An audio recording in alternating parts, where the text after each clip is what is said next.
G'day, Ben from Melbourne here, and today we're going to do a band feature on King Gizzard and the Lizard Wizard. This guy's formed in 2010 with members from Melbourne, Geelong, and the small country town Deniliquin. Uh, Fronted by Stu McKenzie on vocals, guitar, bass, keyboards, flute. You've also got Ambrose Kenny Smith on harmonica and keyboards. Cook Craig, or Craig Cook, I'm sure his mother calls him, on guitar as well. Also some keys in there. Also got Joey Walker on the third guitar, as well as Lucas Harwood on bass, keys. As you can tell, all these guys play a bit of keys, bit of bass, bit of guitar.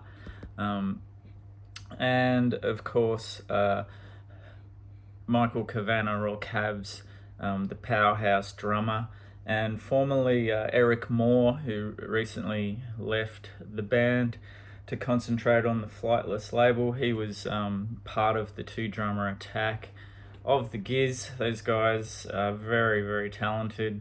What an amazing Force of Nature live to see three guitarists, two drummers, keyboard, harmonica player, and bass. Like, it's a lot of people on stage. I don't think I've seen that many people on stage, except for in the old days seeing Nick Cave in the Bad Seeds, and I think they had about 10 people on the stage back then. Guys are known for exploring heaps of genres within their sound. They're like a psychedelic garage rock, surf, punk, prog metal, jazzy, sunshine pop, psych blues, even some hip hop, freak folk, electronic, acid rock, behemoth. Yeah, a lot going on, a lot to take in.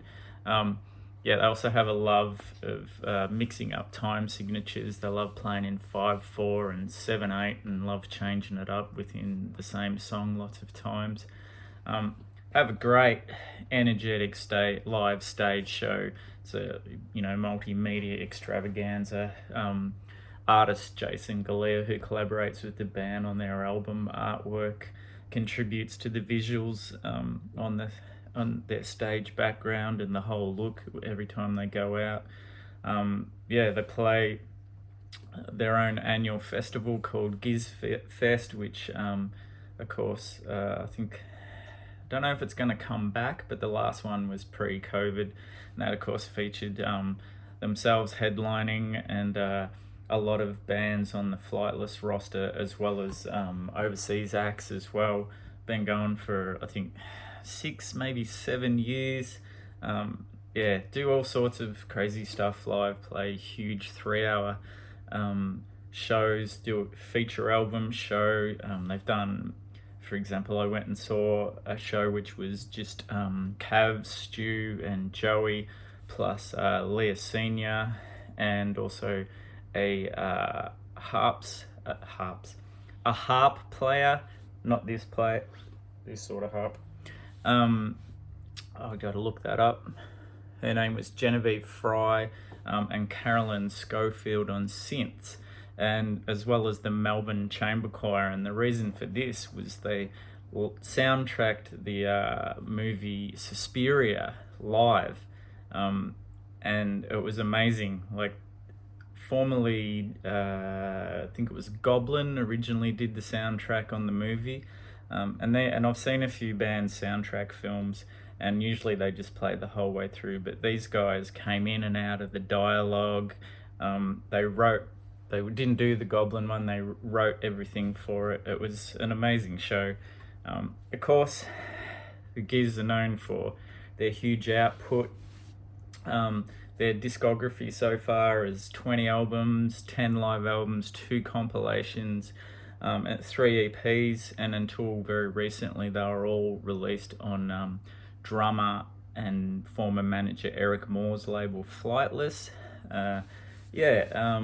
Many of the band's releases also have a unique reoccurring cast of characters in the lyrics, even though each album it has its own concept musically. A lot of the times, a lot of the fans describe this as the Giz verse, and yeah, Stu's been known to say that they're all connected. So let's get on to the records themselves. The first one was the EP Anglesey, released in 2011, which I don't have. So we'll start with one I do have, and that was 2011 EP Willoughby's Beach. Now, as you can see from the sticker on the side there, this is the reissue. This originally came out as a 10-inch of only 350 copies. As usual, right from the start, fantastic artwork, and a much younger and hairier Giz there. And coloured vinyl, I always love that. So that was their second EP, and that didn't come out until, sorry, the reissue didn't come out until I think 2018, but the original EP came out in 2011. Now they followed this up with the full-length album 12 Bar Bruise.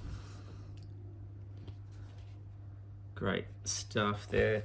Now this and the early stuff is very much in the vein of that garagey surf rock style, but they stood out from the crowd at the time, and I saw them for the first time at the Corner Hotel. They were the support band, and yeah, they must have really turned it on, because to this day I just cannot remember who the headliner was, and so I was impressed with them from the word go. And that was, you know, before they had the double drummer attack. I think that Eric Moore just had a floor tom and some tambourines to bang along while Cavs went sick on the kit. Right, so next up we've got Eyes Like the Sky. Now, for your second album, this is a very ambitious thing to do. This is a I'd call a psychedelic spaghetti western. Features spoken word from Broderick Smith, famous in Australia for the country rock band in the 70s, the Dingoes, still releasing music himself, and of course the father of Ambrose, Kenny Smith, the harp and this harp, not that harp, player and keyboard player for the Giz. And yeah, this is fantastic.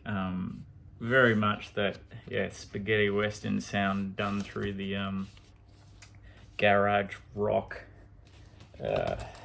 way of doing things.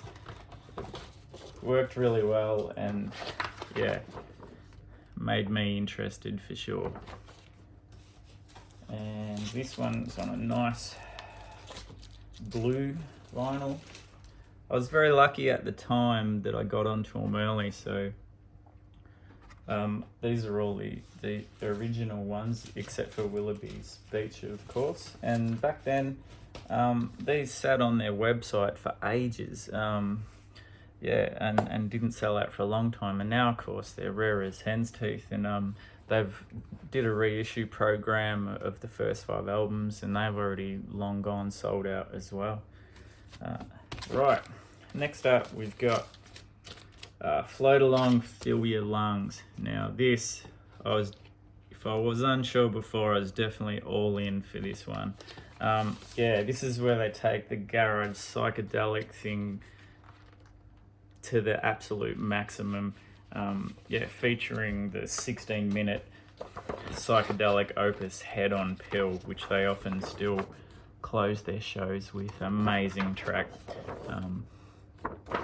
And yeah, they've gone up a notch by this time, and playing pretty freaked out, crazy, awesome shows.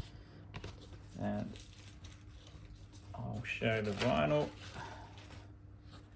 There we go. Lovely stuff.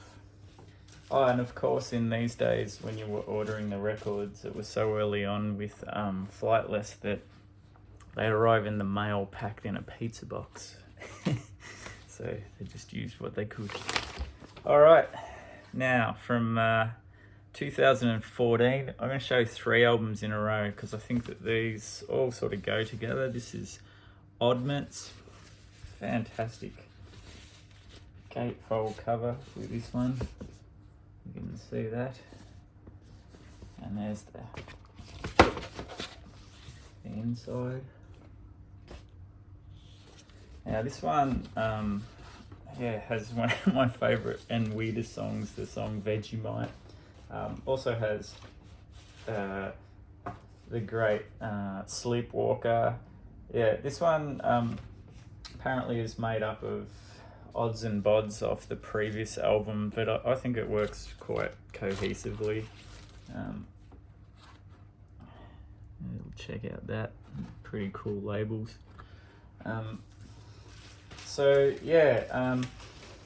Then in the same year they brought out I'm in Your Mind, Fuzz. Cool cover. Probably said cool cover about 50 times already, so you'll be hearing it some more because they really know how to do the artwork. And then just lyrics on that side.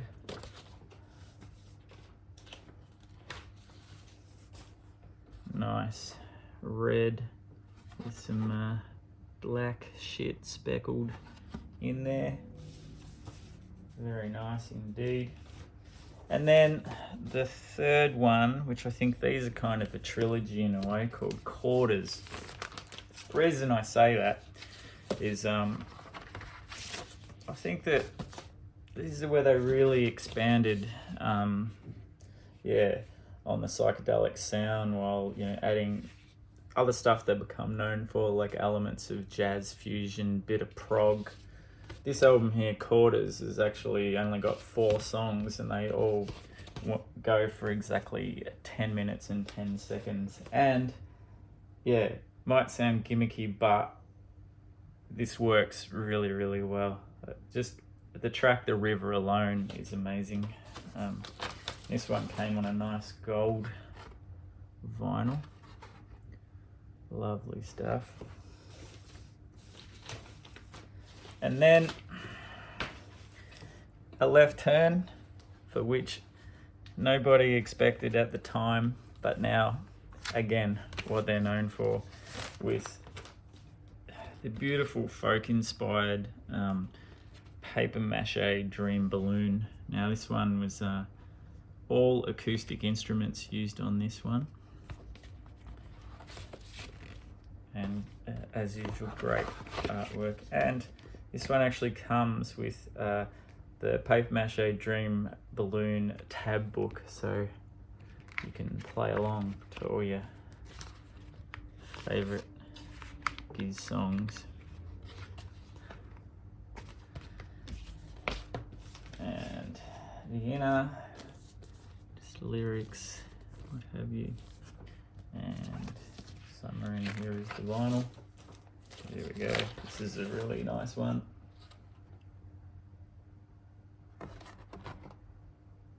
Very cool. And we might finish up on the next one. So I don't want these to go for too long and be boring. We're going to finish up with Nonagon Infinity from 2016. So a folk-inspired album with paper mache, and then this, which to me is their hard rock psychedelic prog masterpiece. This is the place to start if you want to get into the Giz, in my opinion. It features 9 interconnected tracks on here that form an infinite loop, according to the band, but the record does end, I can assure you of that. Yeah, riffs, lyrics, themes reappear and disappear throughout. It's really done well.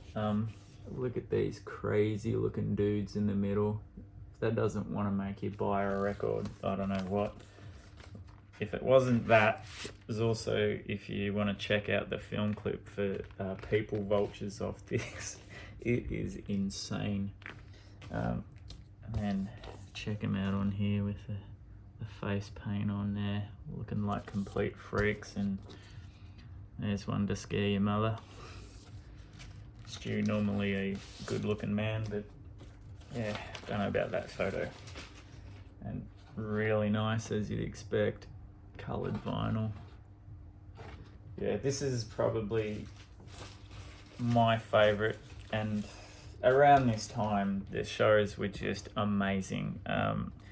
They were just a machine. They were obviously really road hardened and played a lot of gigs, and this wasn't just some garage band. By this point they were playing complex songs in strange time signatures, going 100 miles an hour and putting on an amazing show. They weren't the kind of band that played complex music and just like stand there and stare at their toes. The crazy light show, Stu going bananas.